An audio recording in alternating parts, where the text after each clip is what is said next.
Olá! Vamos continuar a leitura do Pequeno Príncipe? Porém, vamos fazer um resuminho aqui? Porque agora, nesse instante, nós iremos passar para o capítulo 10. E eu acho que a gente precisa entender um pouquinho o que nós lemos até agora, tá bom? Muito bem, o nosso livro querido do Pequeno Príncipe começou contando uma breve história do Antonois de Saint-Exupéry, que é o nosso autor. E ele contou como ele deixou de ser desenhista já aos 6 anos de idade, porque ninguém entendia o desenho dele. Ele estava tão entusiasmado de ter desenhado uma cobra comendo um elefante e todo mundo achava que era um chapéu. Ele desistiu de ser desenhista. Ele foi ser aviador. Muito bem. E um dia ele teve uma pane no avião dele, ou seja, o avião quebrou e ele foi parar lá no meio do deserto. Ele já estava ficando preocupado quando ele encontra um garotinho, um pequeno príncipe, que entendeu o desenho dele e que começou a contar para ele como era o pequeno planeta onde ele vivia, o asteroide B612.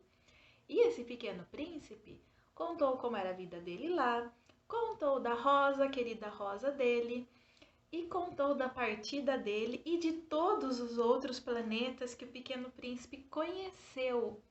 E nós vamos começar agora essa viagem com o Pequeno Príncipe dos planetas por onde ele passou, tá bom? Eu vou ler então para vocês agora o capítulo 10, que é onde o Pequeno Príncipe se encontra com um rei. E é por isso que agora eu estou com uma super mega coroa. Eu acho que isso é uma coroa de rainha, na minha cabeça para ler para vocês, tá bom? Começando então, capítulo 10, depois de uma revisão de quase 2 minutos no vídeo. Ele se achava na região dos asteroides 325, 326, 327, 328, 329 e 330. Começou a visitá-los para procurar uma ocupação e para se instruir. O primeiro planeta que ele chegou era habitado por um rei.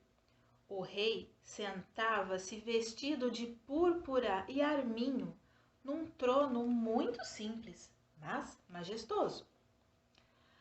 Ah, eis um súdito! Exclamou o rei ao ver o pequeno príncipe.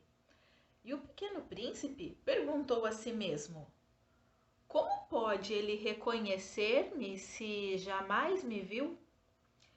Ele não sabia que para os reis o mundo é muito simples. Todos os homens são súditos. Aproxima-te para que eu te veja melhor, disse o rei, todo orgulhoso de poder ser rei para alguém. O pequeno príncipe procurou onde sentar-se, mas o planeta estava todo preenchido pelo magnífico manto de arminho. Ficou então de pé, mas, como estava cansado, bocejou. Ai, tadinho. É contra a etiqueta bocejar na frente do rei, disse o monarca. Eu o proíbo. Não posso evitá-lo, disse o pequeno príncipe confuso.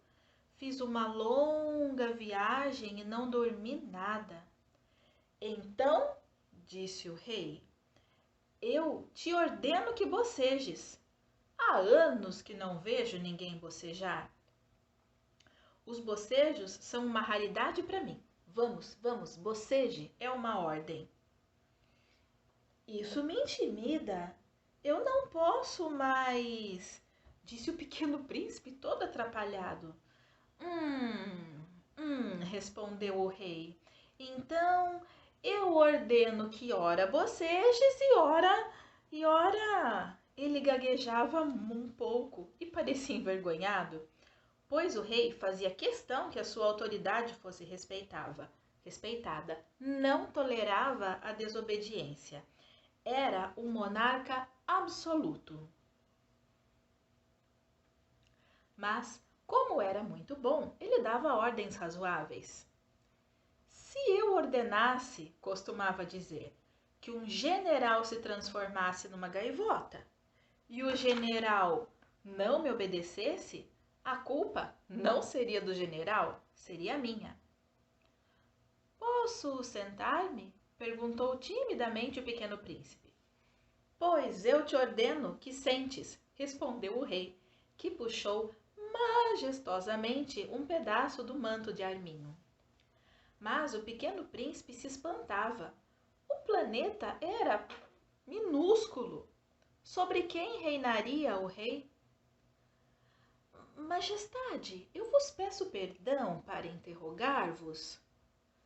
Pois eu te ordeno que me interrogues, apressou-se o rei a declarar. Majestade, sobre quem tu reinas? Ué, sobre tudo, respondeu o rei, com uma grande simplicidade. Sobre tudo? O rei, com um gesto discreto, indicou o seu planeta, os outros planetas e também as estrelas. Sobre tudo isso? Perguntou o pequeno príncipe. Sim, sobre tudo isso, respondeu o rei. Pois ele não era apenas um monarca absoluto, era também um monarca universal. E as estrelas vos obedecem? Mas sem dúvida, disse o rei, obedecem prontamente e eu não tolero indisciplina. Tanto poder maravilhou o pequeno príncipe. Se ele fosse o detentor de todo esse poder, assistiria não a 44, mas a 72 e mesmo a 100 ou a 200 pores do sol no mesmo dia, sem precisar sequer afastar a cadeira. E, como se sentisse um pouco triste a lembrança do seu pequeno planeta abandonado, ousou solicitar ao rei uma graça. Eu desejo ver um pôr do sol. Fazei-me esse favor. Por favor, ordene ao sol que se ponha. E o rei, se eu ordenasse ao meu general voar de uma flor a outra como uma borboleta, ou escrever uma tragédia, ou transformar-se em gaivota, e o general não executasse a ordem recebida, quem? Ele ou eu estaria errado? E o pequeno príncipe respondeu, vós. Exato. É preciso exigir de cada um o que cada um pode dar, replicou o rei. Olha só que sabedoria. Gente, esse aqui é o rei, ó. É o rei no planeta dele, ocupando tudo. Mas eu vou repetir essa última frase do rei. É preciso exigir de cada um o que cada um pode dar. A autoridade se fundamenta na razão. Se ordenares ao seu povo que ele se lance no mar, todos farão revolução. Eu tenho o direito de exigir obediência porque as minhas ordens são razoáveis. E o meu pôr do sol? Lembrou o pequeno príncipe, que nunca se esquecia de uma pergunta que havia feito. Teu pôr do sol tu o terás, eu o exigirei, mas eu esperarei, no meu conhecimento de governante, que as condições sejam favoráveis. Quando serão? Perguntou o pequeno príncipe. Que consultou inicialmente um grosso calendário. Será que por volta de 7h40 nessa noite? E tu verás como sou obedecido. O pequeno príncipe bocejou. Lamentava a falta do seu pôr do sol. E depois já estava um pouco aborrecido. Não tenho mais nada que fazer aqui, disse ao rei.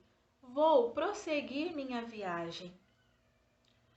Não partas, respondeu o rei, que estava orgulhosíssimo de ter um súdito. Não partas, que eu te faço ministro. Mas ministro de quê? Ministro da Justiça. Mas não tem ninguém para julgar aqui. Nunca se sabe, disse o rei. Ainda não dei uma volta no meu reino, estou muito velho, não tenho lugar para carruagem e andar me cansa muito. Oh, mas eu já vi, disse o pequeno príncipe, que se inclinou para dar uma olhada do outro lado do planeta. Não tem ninguém aqui. Tu julgarás a ti mesmo, respondeu o rei. E é o mais difícil. É bem mais difícil julgar a si mesmo que julgar os outros. Se consegues fazer um bom julgamento de ti, és um verdadeiro sábio. Mas eu posso julgar-me a mim mesmo em qualquer outro lugar. Não preciso ficar morando aqui. Ah, disse o rei, eu tenho quase certeza de que há um velho rato no meu planeta. Eu o escuto à noite. Tu poderás julgar esse rato. Tu condenarás à morte de tempos em tempos. Assim, a tua vida dependerá da tua justiça. Mas tu o perdoarás sempre, para poupá-lo, pois só temos um, né? Eu não gosto de condenar à morte. Eu acho que eu vou mesmo embora, disse o pequeno príncipe. Não, disse o rei. Mas o pequeno príncipe, tendo acabado os preparativos, não quis afligir o velho monarca. E ele disse: se Vossa Majestade deseja prontamente ser obedecido, poderá me dar uma ordem razoável. Poderia me ordenar, por exemplo, que eu partisse em menos de 1 minuto. Parece que as condições são favoráveis. Como o rei não disse nada, o pequeno príncipe hesitou um pouco, depois suspirou e partiu. Eu te faço meu embaixador! O rei gritou, e tinha um ar de grande autoridade. As pessoas grandes são mesmo muito esquisitas, pensou o pequeno príncipe durante a sua viagem. Acabou o capítulo.